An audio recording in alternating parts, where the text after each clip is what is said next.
Sesungguhnya segala puji bagi Allah yang telah memasukkan keimanan ke dalam dada kita, sehingga kita hidup terarah, berupaya berpegang teguh kepada Al-Quran dan tauhid dari Rasulullah Muhammad SAW. Di saat yang lain mencari jalan kehidupan yang akan membahagiakannya, namun mereka tidak mendapatkan. Amma nahnu, adapun kita dengan pertolongan dan kasih sayang Allah dikenalkan dengan Al-Quran, dikenalkan dengan Al-Islam, sehingga kita memiliki tujuan yang jelas dalam kehidupan, yaitu wa ma khalaqtul jinna wal insa illa liya'budun. Dengan tujuan kita mengabdi, beribadah kepada Allah Subhanahu wa taala. Ikhwatul iman, beberapa hari lagi kita akan memasuki bulan yang penuh berkah, bulan yang penuh rahmat, yaitu Syahrul Ramadan. Sebagaimana kita ketahui, Allah Azza wa Jalla telah menetapkan Syahrul Ramadan, bulan Ramadan, sebagai tempat pencoblosan. Ya ayyuhalladzina amanu kutiba 'alaikumus syiyamu kama kutiba 'alal ladzina min qablikum la'allakum tattaqun. Ya ayyuhalladzina amanu, wahai orang-orang yang telah membenarkan Allah, Rasulnya, dan telah mengamalkan syariatnya. Kutiba, telah ditetapkan, 'alaikum, atas kalian, as-siyamu, siam Ramadan. Siam yaitu menahan makan dan minum serta berhubungan suami istri mulai terbit fajar hingga terbenam matahari. Kama kutiba 'alal ladzina min qablikum, sebagaimana telah ditetapkan atas orang-orang sebelum kalian, dengan tujuan la'allakum tattaqun, agar kalian senantiasa mempraktekkan perilaku-perilaku ketakwaan. Menarik sekali, di dalam ayat ini Allah mewajibkan siam, tapi tujuannya la'allakum tattaqun. Siam meninggalkan makan, meninggalkan minum, meninggalkan hubungan suami istri. Tapi buahnya tattaqun. Ciri orang bertakwa, misalnya di dalam surat Al-Baqarah ayat 3 dan 4. Zalikal kitabu la raiba fihi hudal lil muttaqin. Siapa muttaqin itu? Alladzina yu'minuna bil ghaibi wa yuqimuna sholata wa mimma razaqnahum yunfiqun. Walladzina yu'minuna bima unzila ilaika wa ma unzila min qablika wa bil akhirati hum yuqinun. Ini menarik untuk dikaji. Bagaimana pensyariatan meninggalkan makan, meninggalkan minum, serta hubungan suami istri bisa memupuk keimanan kepada yang gaib, keimanan kepada apa yang diturunkan kepada Nabi Muhammad dan kepada orang-orang sebelumnya, senantiasa berinfak dan begitu yakin kepada hari akhir. Agak sulit bagi kita kalau memaknai siam hanya meninggalkan makan, minum, dan hubungan suami istri. Sementara tattaqun ini fi'il mudhari lil hal wal istiqbal, berarti senantiasa menghidupkan atau beramal ketakwaan. Amal-amal ketakwaan, ciri-ciri orang muttaqin dalam Al-Baqarah ayat 2 sampai 4 tadi seperti itu. Kemudian kita bisa mengambil lagi surat Al-Imran 134, 133, 134. Wasari'u ila maghfiratin min rabbikum wa jannatin 'arduha as-samawati wal ardu 'iddat lil muttaqin alladzina yunfiquna fis sarra'i wad dharra'i wal kadhibina al-ghayza wal 'afina 'anil nas wallahu yuhibbul muhsinin. Menurut Al-Imran 134, orang muttaqin itu adalah mereka yang senantiasa berinfak dalam keadaan sempit dan dalam keadaan lapang. Orang muttaqin itu adalah yang senantiasa memaafkan kesalahan orang lain. Agak sulit bagi kita menghubungkan meninggalkan makan dan minum serta hubungan suami istri dengan menghasilkan memberi maaf. Nah, maka kemudian ikhwatul iman, kita harus merujuk kepada beberapa sumber bahwa siam ternyata bukan hanya meninggalkan makan, minum, serta hubungan suami istri, tapi siam adalah merupakan konsep, merupakan paket yang tidak bisa ditinggalkan mandiri. Jadi siam itu bukan hanya meninggalkan makan, minum, serta hubungan suami istri, termasuk juga menjaga lisan.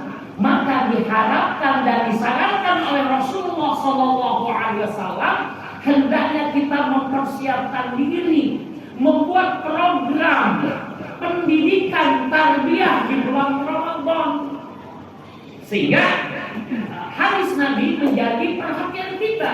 Rubba sha'imin laisa lahu min siyamihi illa ju'a wal 'atash. Berapa banyak orang yang berpuasa tapi ia tidak mendapatkan pahala apa-apa kecuali lapar dan dahaga. Maka kalau kita hanya meninggalkan makan, meninggalkan minum, berarti kita puasanya tidak dapat apa-apa. Rubba sha'imin laisa lahu min siyamihi illa ju'a wal 'atash. Nah, maka kemudian masuklah kepada penjelasan Nabi.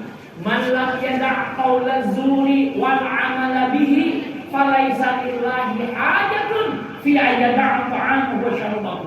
Siapa orang yang tidak bisa meninggalkan perkataan dusta dan dia melakukan kedustaan itu, maka Allah tidak butuh di dalam ia meninggalkan makan dan minumnya itu. Berarti dalam berpuasa bukan hanya meninggalkan makan, bukan hanya meninggalkan minum, bukan hanya meninggalkan hubungan suami istri, tapi juga harus mengendalikan lisan, mengendalikan pandangan, mengendalikan pendengaran, mengendalikan hati. Maka sekali lagi ada persiapan, ya, ada kegiatan-kegiatan untuk menghidupkan Ramadan, ihya'ur Ramadan. Jadi kalau sekedar meninggalkan makan dan minum serta hubungan suami istri, kata Imam Al-Ghazali, inilah saumnya orang awam.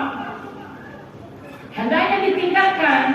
Jadi saumnya orang awam menjadi saumnya orang khusus, yaitu juga mengendalikan panca indera. Bahkan kalau bisa tingkat ke khususil khas, ke orang super khususil khas, yaitu mengendalikan hatinya senantiasa terfokus kepada Allah Subhanahu wa Ta'ala. Maka oleh sebab itu untuk bisa menghadirkan iman kepada yang gaib, berarti harus banyak merenungi Al-Quran. Maka selain tadarus atau membaca Al-Quran, juga dilanjutkan tadarus. Ya, ada 3 istilah yang kita temukan. Ada qiraatul Quran, ada tilawatul Quran, ada tadarusul Quran. Tilawah itu menekankan bacaannya yang indah sesuai dengan kaidah tajwid, itu tilawah. Maka musabaqah tilawatil Quran, lomba baca Al-Quran sesuai dengan kaidah dan keindahannya. Adapun qiraah itu adalah menangkap pesan-pesan yang dibaca.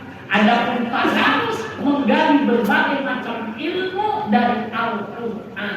Nah, maka oleh sebab itu hendaknya ada progres, ada program tadarus Al-Quran.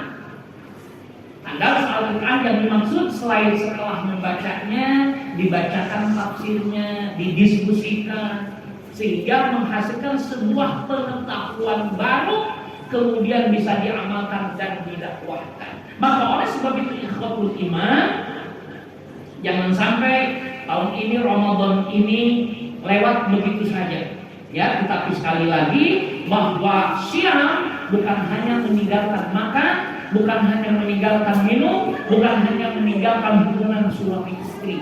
Maka ada program pendidikan yang harus disusun.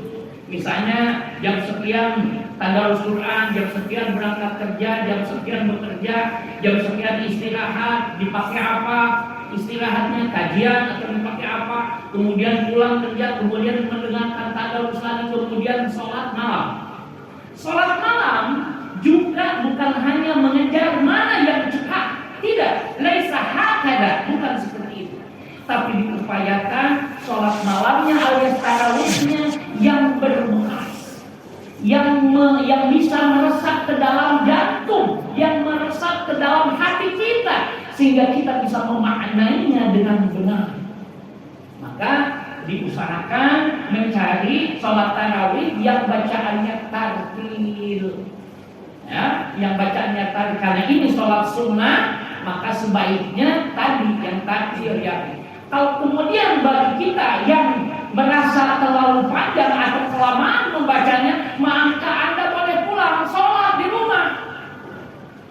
Sesuaikan dengan kemampuan kita membacanya. Nah, maka oleh sebab itu maka saum Ramadan ini pertama, setelah sholat tahajud atau setelah sholat tarawih,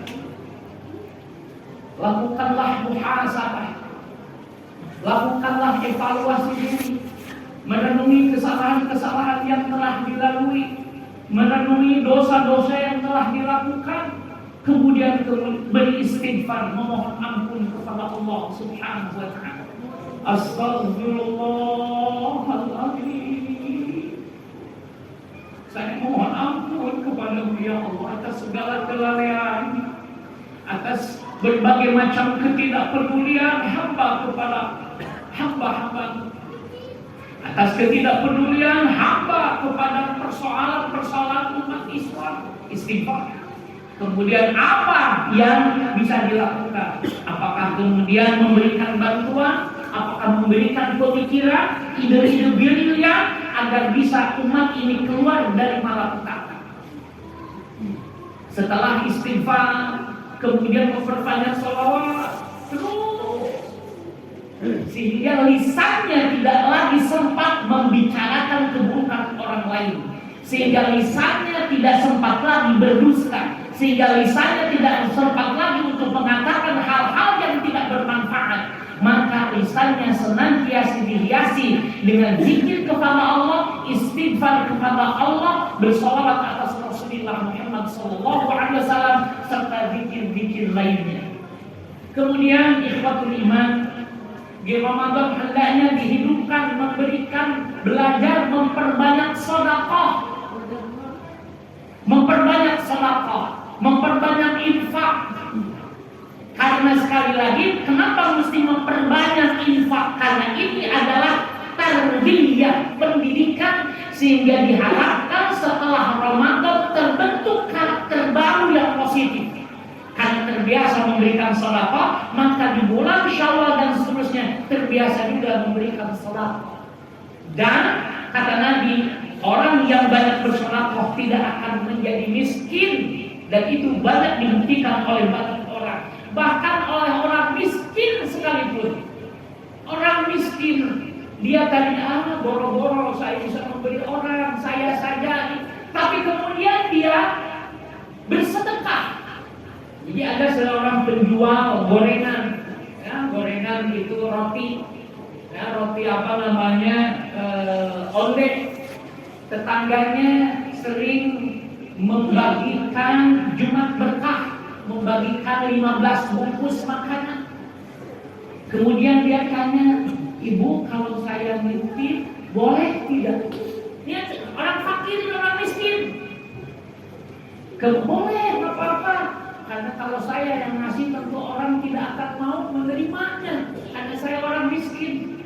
Ternyata kemudian dia 15 gorengan dia titipkan, maka di bungkusan makanan nasi dengan lauknya ditambah 1 order masing-masing.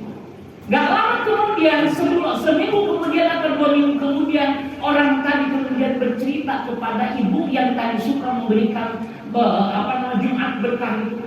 Alhamdulillah ibu, semenjak saya bersedekah dengan ondek itu, alhamdulillah jualan saya lancar. Nah, padahal dia adalah orang miskin, orang yang kemudian pada akhirnya Allah cukupi kehidupannya. Nah, ini saya kira ikhwatul iman, satu kejadian yang perlu kita garis bawahi, kita ambil pelajaran. Nah, sekali lagi bahwa kehidupan Ramadan itu hendaknya diisi dengan sifat-sifat ketakwaan, kebiasaan-kebiasaan yang dibentuk sehingga nanti setelah setelah saum Ramadan, karakter terbentuk positif yang baru itu menjadi akhlak yang mulia.